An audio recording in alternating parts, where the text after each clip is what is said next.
Carl Jung escribió: quien quiera conocerse a sí mismo debe aprender a conocer a su propio demonio.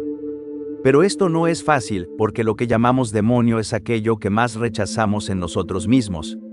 Si huyes de ti mismo, te encontrarás contigo en el camino. Nadie puede escapar de sí mismo. Muchos pensadores han propuesto que los seres humanos necesitan estimulantes emocionales y ayudas psicológicas para mitigar las dificultades y cargas asociadas con la existencia, y para sostener la convicción de que la vida vale la pena. Sin estos mecanismos, uno es propenso a caer en ese tipo de hastío existencial que se expresa en la sabiduría de Sileno, y cito: «Oh miserable raza efímera, hijos del azar y del sufrimiento, ¿por qué me obligan a decirles aquello que sería mejor no escuchar?». En nuestra era de ansiedad y victimismo, el valor es una cualidad de la que muchos carecemos profundamente. Porque, ¿quién de nosotros no podría elaborar una larga lista de cosas que haría, si tan solo fuera más valiente? O mejor dicho, ¿cuántas veces nos hemos decepcionado a nosotros mismos al sucumbir a nuestros miedos, en lugar de actuar de una manera que podría crear una vida mejor? Pero para quienes nos encontramos en esa situación, nuestro futuro no tiene por qué reflejar nuestro pasado, ya que el valor es una habilidad que puede cultivarse, y por encima de todo, esta habilidad surge de la manera en que nos relacionamos con nuestras emociones. Actuar con valor requiere que dejemos de ver las emociones angustiosas como barreras para la acción y, en su lugar, aprendamos a avanzar en la vida incluso en presencia del miedo, la ansiedad, la culpa o la vergüenza. Para comenzar, necesitamos delinear el papel que desempeñan las emociones en la vida humana y distinguir entre emociones adaptativas y desadaptativas, pues dentro de este marco de comprensión se hará evidente por qué las formas habituales en que las personas se relacionan con las emociones angustiosas fomentan la cobardía, y por qué es necesaria una alternativa. Las emociones, escribió Michael Mahoney, cumplen funciones críticas al dirigir nuestra atención, moldear nuestras percepciones, organizar nuestra memoria y motivar nuestro compromiso activo con el aprendizaje que la vida nos exige de manera constante. Ha existido una tendencia persistente en la historia de las ideas, que se remonta hasta Platón, que caracteriza a las emociones como elementos indisciplinados y animalísticos de la vida humana. Según esta perspectiva, nuestras emociones perturban nuestra tranquilidad e impiden nuestra capacidad de pensar racionalmente. Pero esta visión es unilateral y pasa por alto el papel prospectivo de las emociones, pues nuestras emociones, cuando funcionan correctamente, nos ayudan a responder de manera eficaz a nuestro entorno. Nos proporcionan información sobre lo que es bueno y malo en nuestra vida y dirigen nuestra atención a una velocidad que a menudo supera la de nuestra mente cognitiva. Si bien todas las emociones pueden proporcionarnos información, con frecuencia son las emociones más angustiosas las que contienen la información más importante. El miedo puede enfocarnos en una amenaza, la ansiedad puede alertarnos de que estamos tomando un camino equivocado en la vida, mientras que la culpa y la vergüenza pueden indicar que nuestro comportamiento no está alineado con nuestro sentido moral. O como explica Leslie Greenberg en Terapia Focalizada en las Emociones, la función normal de la emoción es procesar rápidamente información situacional compleja, con el fin de proporcionar retroalimentación a la persona sobre su reacción y prepararla para tomar una acción eficaz. Nuestras emociones, en otras palabras, son cruciales no solo para nuestra capacidad de sobrevivir, sino también para prosperar.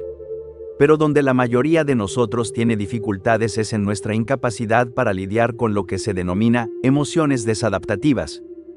Porque a veces nuestras emociones pueden cobrar vida propia y, en lugar de señalar formas adaptativas de interactuar con nuestro entorno, nos desorientan y nos impulsan a comportarnos de maneras que disminuyen nuestro bienestar. Estas emociones desadaptativas, como explica Greenberg, ya no ayudan a la persona a afrontar de manera constructiva las situaciones que las provocan, más bien interfieren con el funcionamiento eficaz. Estas respuestas emocionales generalmente implican patrones sobreadquiridos, basados en experiencias previas, a menudo traumáticas. Las emociones desadaptativas son los pequeños demonios que desvían nuestra vida de su curso, son las emociones que dan lugar a fobias, trastornos de ansiedad, problemas de ira, depresión y niveles distorsionados de culpa y vergüenza. La mayoría de las personas intenta lidiar con estas emociones angustiosas de una de dos maneras, mediante el razonamiento o mediante la supresión. Sin embargo, ambos métodos son contrarios al cultivo del valor, ya que tratan las emociones angustiosas como estados que deben superarse antes de que pueda emprenderse la acción y explorarse las posibilidades de la vida. Pero lo que empeora aún más las cosas es que ambos enfoques tienden a fracasar en su propósito de liberarnos del dominio de la emoción desadaptativa. Razonar con nuestras emociones suele ocurrir cuando somos conscientes de que nuestras emociones desadaptativas no están alineadas con la realidad de nuestra situación. En esos momentos, puede parecer razonable intentar discutir con nuestras emociones con la esperanza de que nuestra mente cognitiva pueda ejercer control sobre ellas y liberarnos para avanzar sin obstáculos. Pero las emociones rara vez pueden controlarse mediante simples actos de voluntad, ni son fácilmente manejables únicamente a través del pensamiento. De hecho, una emoción intensa tiene más probabilidades de anular nuestra capacidad de pensar con claridad que un pensamiento claro de anular una emoción intensa, o, como lo expresó célebremente Alexander Pope, la pasión dominante, sea cual sea, sigue dominando a la razón.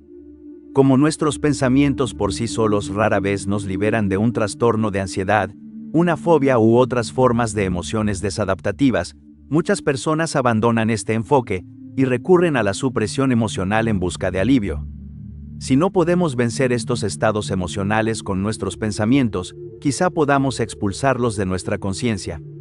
La supresión puede funcionar a veces, pero tiene un costo, pues, como explica el psicólogo Alexander Lowen en su libro El miedo a la vida, suprimir un sentimiento no lo hace desaparecer, solo lo empuja más profundamente en el inconsciente. Con esta acción, internalizamos el problema. Internalizar nuestros estados emocionales simplemente desplaza sus efectos. En lugar de sentir ira, podemos desarrollar tensión muscular crónica o migrañas. En lugar de sentir ansiedad, podemos desarrollar síntomas corporales como problemas digestivos o incapacidad para dormir. Pero un problema importante de la supresión es que crea una nueva barrera para la acción valiente. Puede que ya no sintamos la emoción, pero la dolencia psicosomática que creamos en el proceso a menudo se convierte en nuestra nueva excusa para permanecer estancados. En lugar de decirnos que debemos superar nuestro miedo y ansiedad antes de actuar con valentía, ahora nos decimos que primero debemos sanar aquello que aqueja al cuerpo. Pero si razonar con las emociones desadaptativas resulta ineficaz, y la supresión solo distorsiona el problema, ¿cuál es la alternativa? ¿Cómo podemos relacionarnos con las emociones angustiosas de una manera que favorezca el cultivo del valor y la acción? Una herramienta que puede ayudarnos en este sentido es el etiquetado emocional. El etiquetado emocional consiste en notar la presencia de una emoción y, en lugar de discutir con ella o intentar suprimirla, aceptarla y nombrarla internamente. Por ejemplo, es cuando nos decimos a nosotros mismos, estoy sintiendo ansiedad, estoy experimentando miedo, estoy sintiendo ira. Esto puede parecer un acto trivial, pero como explica Leslie Greenberg, un creciente cuerpo de investigación ha revelado que etiquetar una emoción, es decir, poner los sentimientos en palabras, ayuda a regular la activación emocional a la baja. Cuando uno ve un rostro enfadado y le asigna la palabra enfado, se produce una disminución de la respuesta en la amígdala. Por lo tanto, los beneficios del etiquetado emocional van más allá de los posibles conocimientos que se obtienen al saber lo que uno siente, porque el acto mismo de etiquetar reduce la activación. Después de etiquetar nuestra emoción, estaremos en una mejor posición para evaluar qué, si acaso, nos está señalando hacer. Si la emoción es adaptativa y apunta en una dirección clara, tendremos pocas razones para desobedecer lo que nos indica. Pero las cosas no son tan simples en el caso de las emociones desadaptativas, pues, a diferencia de una emoción adaptativa, una emoción desadaptativa se afronta mejor no haciendo lo que parece indicarnos, que por lo general es alguna forma de evitación, sino haciendo lo contrario. En otras palabras, necesitamos expandir nuestra vida frente a las emociones desadaptativas, ya que restringirlas solo hace que las amenazas imaginarias que las originan parezcan más reales. Y aquí reside una gran oportunidad para quienes estamos afectados por emociones desadaptativas. Su presencia crea una situación ideal para el cultivo del valor. Porque el valor, en su esencia, es la capacidad de actuar incluso cuando tormentas de duda rugen en nuestro interior. Y cuanto más esté nuestra vida atravesada por emociones desadaptativas, más oportunidades tendremos de practicar este tipo de acción. Para aprovechar nuestras emociones desadaptativas, deberíamos crear una lista de pequeños pasos accionables que nos enfrenten, gradualmente, a las situaciones que tememos. Cada paso debería llevarnos progresivamente más allá de nuestra zona de confort. Pero si podemos comprometernos a dar al menos un paso cada día, habremos transformado nuestras emociones desadaptativas de obstáculos para nuestro bienestar a fuerzas que fortalecen nuestro carácter. Cuando una emoción angustiosa se active a través de este ejercicio, solo necesitamos etiquetarla, aceptarla y luego seguir adelante, independientemente de lo incómodos que nos sintamos. Si somos constantes en la práctica, es probable que notemos que nuestras emociones desadaptativas surgen con menor frecuencia, pero incluso si siguen formando parte de nuestra vida, este ejercicio nos enseñará que las emociones angustiosas no tienen por qué ser cadenas que nos limiten, y que la acción puede llevarse a cabo incluso en su presencia. En otras palabras, habremos aprendido el arte de actuar con valor. El valor, escribió Mark Twain, es resistencia al miedo, dominio del miedo, no ausencia de miedo. Pero, para convertirnos en verdaderos maestros de nuestros miedos y formar parte de ese reducido grupo que puede afirmar honestamente que el valor los define, debemos estar dispuestos, en ocasiones, a dar pasos audaces, no solo pequeños, porque hay momentos en que la vida exige un salto. Y es precisamente aquí donde surge una pregunta inevitable y bastante humana. Si sabemos lo que debemos hacer, ¿por qué nos cuesta tanto hacerlo? ¿Por qué cambiar resulta tan difícil? Ser un individuo realizado, escribió Søren Kierkegaard, no es un hecho, sino una misión. Como él, y muchos otros a lo largo del tiempo han reconocido, la vida es una serie continua de desafíos. Mientras algunas personas, desde una edad temprana, desarrollan rasgos de personalidad y patrones de conducta que les permiten afrontar con audacia las complejidades de la vida, muchas otras se ven obstaculizadas por formas inadaptadas de ser. En lugar de enfrentarse a los inevitables desafíos que se presentan en su camino, gravitan hacia la evasión y retroceden hacia una existencia pasiva que, al final, solo produce un profundo pesar por una vida no vivida. Entonces, ¿qué diferencia a los más resilientes de los más frágiles? ¿Por qué algunas personas parecen estar atrapadas en pensamientos neuróticos y patrones de comportamiento limitantes, mientras que otras están relativamente libres de estas cargas? Y, más importante aún, ¿por qué es tan difícil deshacernos de los rasgos de personalidad que obstaculizan nuestro bienestar? Existe un fenómeno bien conocido en psicología, denominado resistencia, que se refiere a la dificultad que muchas personas experimentan para cambiar positivamente sus vidas.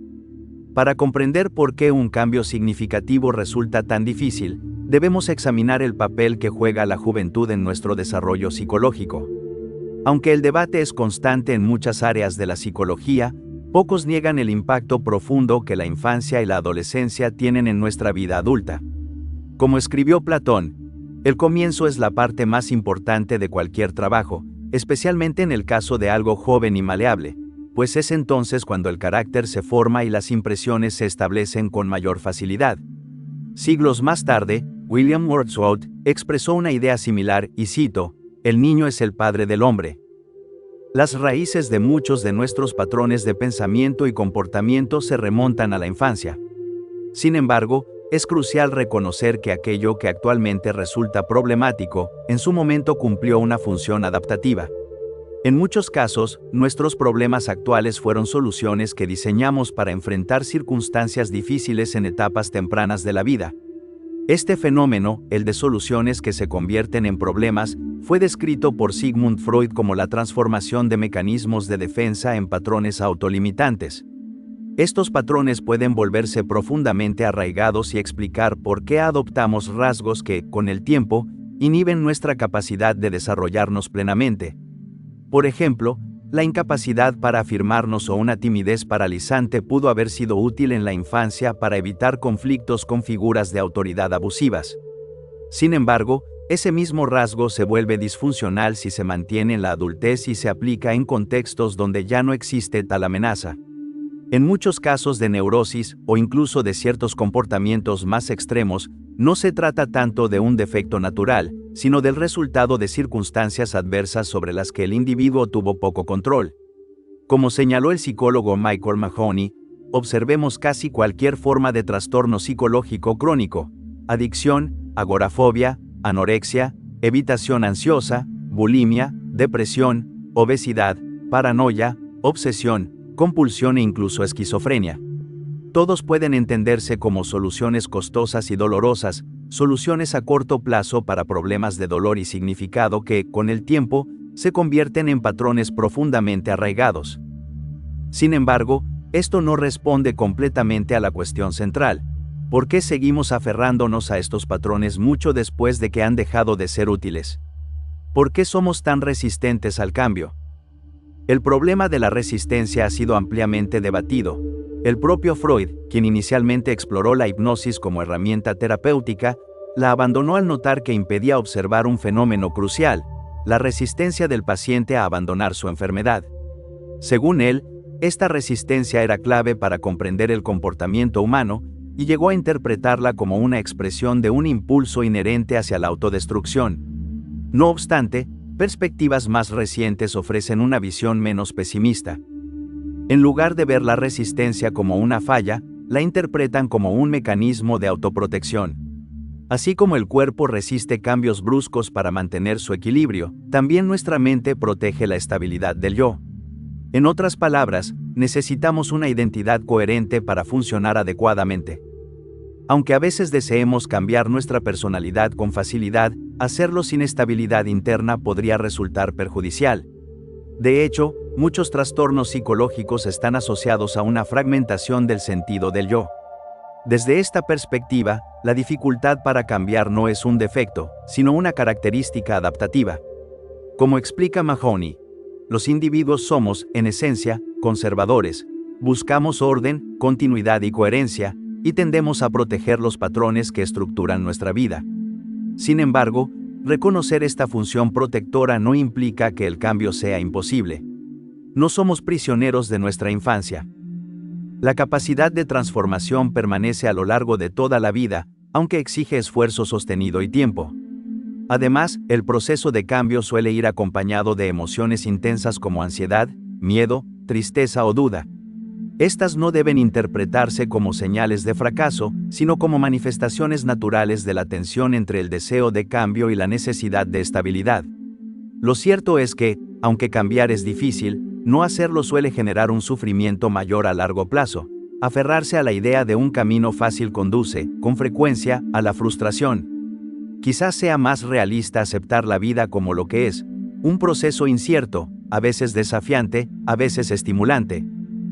Como expresó James Fitzjames Stephen, en las decisiones más importantes de la vida debemos dar un salto en la oscuridad. Permanecer inmóviles nos destruye, elegir mal también puede hacerlo. No sabemos con certeza cuál es el camino correcto. Lo único que debemos hacer es ser fuertes y valientes, actuar lo mejor posible, esperar lo mejor y aceptar lo que venga. O como nos enseña Jung, el hombre necesita dificultades, son necesarias para la salud.